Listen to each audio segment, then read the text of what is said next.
for you, I'm just so curious because I haven't worked in TV, and I'm told that this is like in some ways a normal TV process, in some ways not. Like what have you found in terms of what's typical and what's not? So the biggest difference for me, I mean, budget is massive. Mm-hmm. Budget is completely different. I've never worked on something with a budget this big. I mean, Right. I literally, our catering budget is probably the entire budget of Battlestar Galactica. Granted, that was 20 years ago, but the biggest thing is that most episodes of television that I am used to shoot in 8 days. 8 days.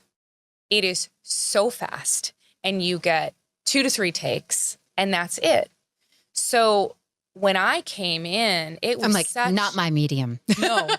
Yeah. It is. I used to be told, they used to joke and call me the one take wonder, because I would know exactly what I was going to do. I would have it all planned. I would know the story. And yes, I would fly by the seat of my pants through like inside that box. But I knew that I had 1 or 2 takes to get it perfect. And that was it, from every angle, mind you.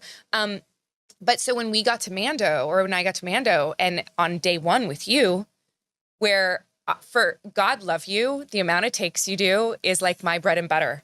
I think that we got to like take 3, and I was convinced that was it, because that's my experience. There are times we did 38 takes of one scene. Like that is legitimately the opposite of what I'm used to. Yeah. And so it gives you so much time to find everything. And I'd never done that before. Do any other directors?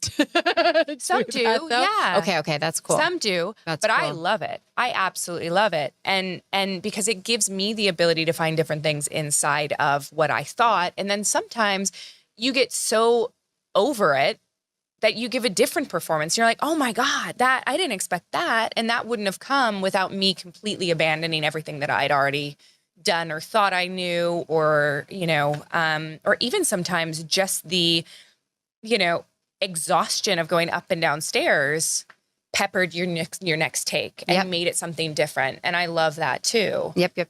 Yeah. It's absolutely amazing. Well, I just know how I feel when I feel like, oh, there was still more in me and I didn't give it. That's the worst feeling ever. It's the worst feeling to go ever. home and not feel like you left it all out on the floor. And it was just because the director was happy. Wouldn't let you. They either wouldn't let you or they were happy. It's great. And then sometimes when they're happy and you're not, and you're like, oh. Yeah. Maybe what I think I do well, I don't do well. Yeah, well, that's a whole other thing. Do we, I don't know if I'm ever going to direct myself. But would I don't know. Like, I just don't know. But it would be very hard. Yeah. And I'm not drawn to it. Okay. I'm not like, I want to do that.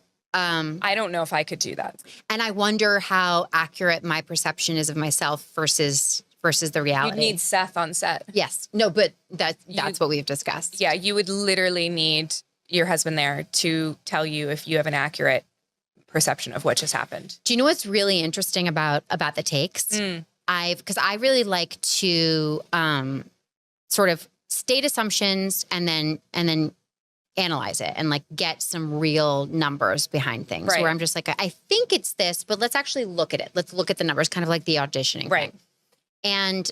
And so I the last few seasons I've been tracking where in the like take process the majority of the takes that we choose. Oh my God. And it is typically either the first or the last. Shit. You know what's interesting? That makes complete sense to me. To me. And then all the stuff in the middle, usually there's like so much connective tissue editorially that you need that you don't have, that you only realize after the fact. And so if you, I don't want to say overshoot, but if you get options for entrances, exits, like I'll be like, can you just adjust this little thing with blocking? It just gives like get out of jail options that are very, very helpful editorially. But usually in terms of performance, it's usually like sometimes it's the second take. But usually it's not, because so for me, I try to not give any direction until 3 takes in. Because you want them to get it out of their systems and give you what they think they. I don't want to get in their head. Yeah. I don't want to get in anyone's head. I don't want anyone doing something to please me. I want them to be just pleasing their own instincts. And so it's like the first 3 takes, let's just see. Let's just see what happens. And I had more clarity around that after working with Sam Rockwell. Yeah. Because I saw how like inventive he was and how much he would discover while he was acting as opposed to having like planned in advance. Yeah. And so it's like just having a little bit of freedom. And then it's like, okay, so we have 3. Now we have our options. And what I like to do before saying anything, if possible, is to be like, do you want to look at it? Do you want to look at the screen? Yeah. And some people don't want to look at it. Some people do. And I find that usually what happens is this. It'll be like, yeah. And then I won't say anything. They'll look. Okay, I know what I have to do. Yeah. Like, it's like they instantly see it. I literally feel like you just like mimicked what I do when I work with you. Oh, I see now. I got it. Okay, cool. Like, and I don't even say a word.